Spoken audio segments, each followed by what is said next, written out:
Alright guys, it seems that the games journalists are out there having a completely normal one as usual. If you don't remember the video we did talking about this YouTuber Smash JT, Alyssa Mercante of Kotaku actually stalked him on Facebook and messaged his wife to basically try to interject herself into his marriage, to rub it in her face what an evil person she married. I don't know. My only assumption is she was trying to get him divorced or something from his wife, which is hilarious because, again, I point out, most of us who are married who cover topics like this, we discuss it with our spouse. They are aware of the things we're talking about and the thumbnails and the information and all the investigation that goes into it. So I'm not quite sure what she thought DMing his wife behind his back would do.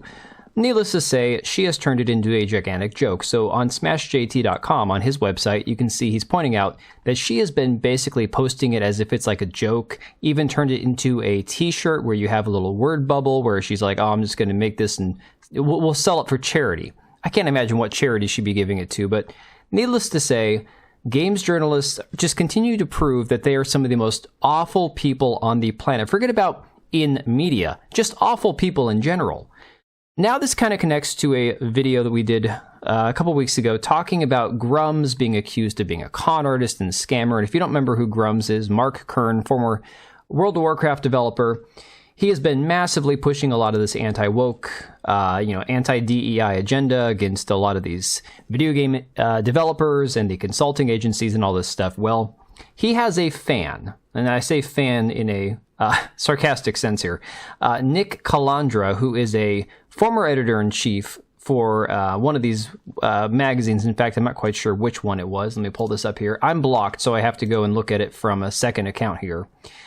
He is the co-founder and editor-in-chief of Second Wind Group. He was the former editor-in-chief of The Escapist. Okay, so that's where he gets his clout from. His pedigree is working as the editor-in-chief of The Escapist.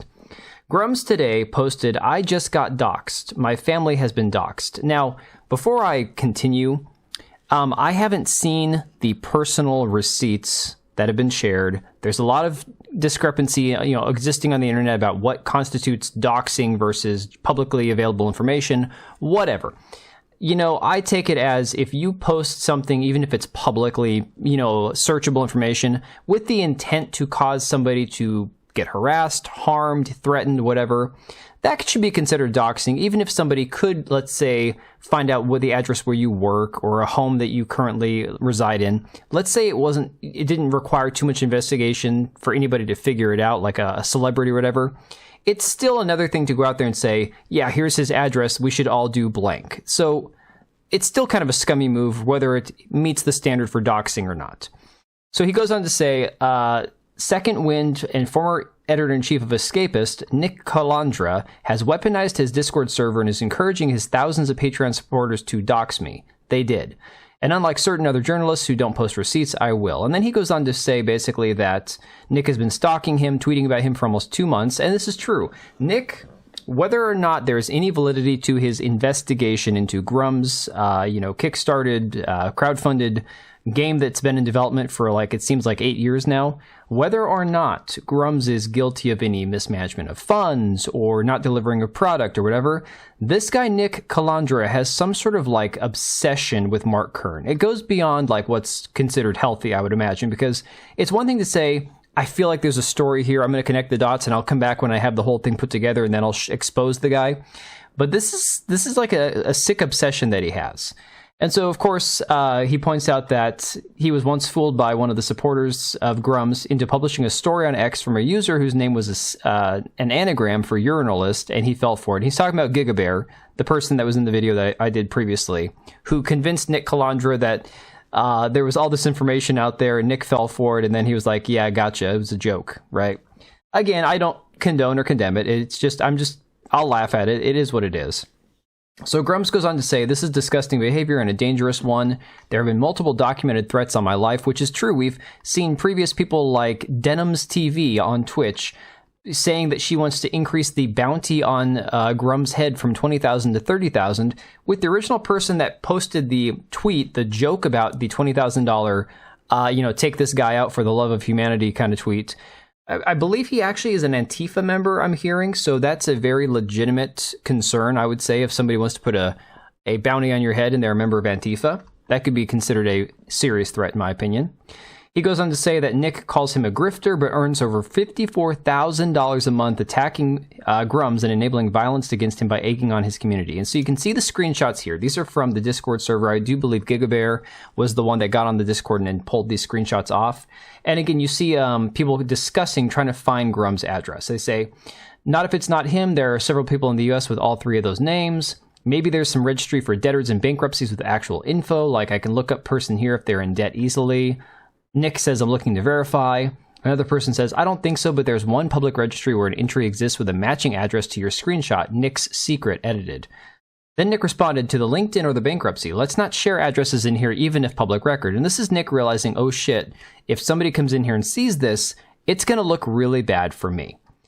This person says, can't find anything else in Unicourt, nothing around California anyways. When looking for people, I did find a half dozen names with the same middle name with birth years only 1 year apart, so it could easily be a false positive. One in Florida, at least one in Minnesota, and like several in California. I see no reason why he would have filed in Florida, so it's probably not him. Guy says, depends on where the company was set up. So again, this is basically like being used as a, the company is a smokescreen, it seems, for these people to, you know, quote, investigate Grummz. It's one thing to say, hey, you know, we have his business address. We're just going to look up when this business started. It's another thing to say that they have this secret account or Nick's secret address that they're not going to discuss. That sounds far more sinister. This guy says, not sure how much of this is a good idea to be discussing publicly, but I feel like we're approaching a line here. The guy's like, I mean, you are absolutely right, Justin, but is it not fun? Justin replies, probably to some folks, sure, if not fun, at least interesting. Another guy, Meadows, who was in the previous tweet, says, it's the most fun I've had since 30 minutes ago. Nick, of course, responds like, ha, if you find stuff, feel free to DM it to me, but yeah, any personal details or anything like that, don't post it in here. I'm not going after him personally, I'm going after his business dealings. So again, Nick realizes, oh shit, this is looking really bad. This guy then responds, according to this, he lives in Cali, and they have this thing with Mark Curran, looks like a LinkedIn profile with some information redacted.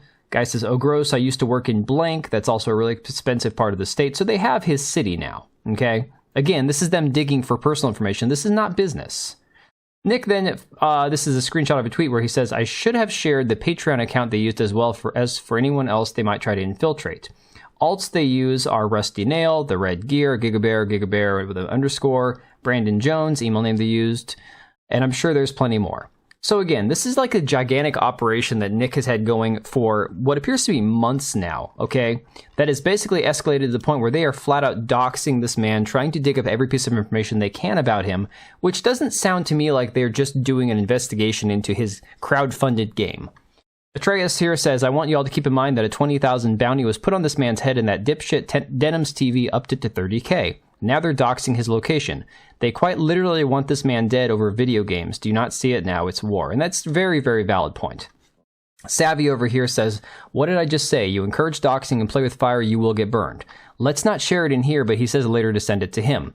This is the sad reality of doxing and encouraging that behavior. No one should be doxed. No one should have information shared. You opened yourself up to this by getting caught. And this is in response to now Nick playing the victim, because you have this screenshot here where somebody responded to Nina Infinity saying, Nina, the guy that's doxing Grummz is complaining about being doxed. And you can see, Nick Calandra says, well, as usual, these folks are trying to actually dox me now, so if you see any of my information, including addresses, family names, etc., please let me know so I can report it and keep receipts for proper authorities.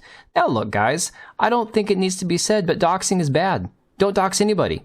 But I find it so funny when the person who is doing the doxing is over here complaining about it when it's hitting him right back in the ass. Like, dude, you play with fire, you get burned. Again, not a justification, but it's like, I don't actively seek out these kind of people for this very reason here, okay? And again, Savvy Artist says this can get scary for all parties involved, and I don't want to see harm come to anyone, no matter what their opinion is online, regardless or if I agree with it or not. And again, I think that's a very valid feeling for a lot of us. Now Nick has apparently confirmed that he's seeking legal action against Grummz. And then we'll go back to my secondary account for this so you can see it right here. Nick says, all right, since Grummz continues to target and lie, here's my final statement on this, and as I'm now seeking legal action. His address was not shared anywhere ever. This is public filing from 6 Sense he's referring to. He proclaims I want him killed. This is 100% false. I have not asked for any personal information on him in any form. I preemptively asked no public records, court filings for bankruptcy be shared in the Discord so they could contain sensitive information. So I made sure to protect Mr. Kern's address if they included it. Oh, what a good upstanding guy he is. Nick says, I have never ever mentioned Kern's family in any of my posts anywhere. Now that is true as far as I can recall. I was focused entirely on the business dealings of his crowdfunded game Ember. I have many public statements on our Discord and elsewhere about my stance against any form of harassment. My family and myself have been threatened with physical violence, doxing, including people posting my mother's names in replies today. All is being documented on my end and reported to proper channels. I'm posting this video for documentation for legal purposes and to make sure there's a public record of what he claimed about me. From here on, I will not be talking about Grummz publicly as I will be seeking legal counsel going forward. Now, what Grummz said earlier about this guy and his weird obsession he has with Grummz is very valid. So, Second Wind, which is this group that he is a co-founder of, has a YouTube channel with 440,000 subscribers, okay? That's a big channel, almost 500,000.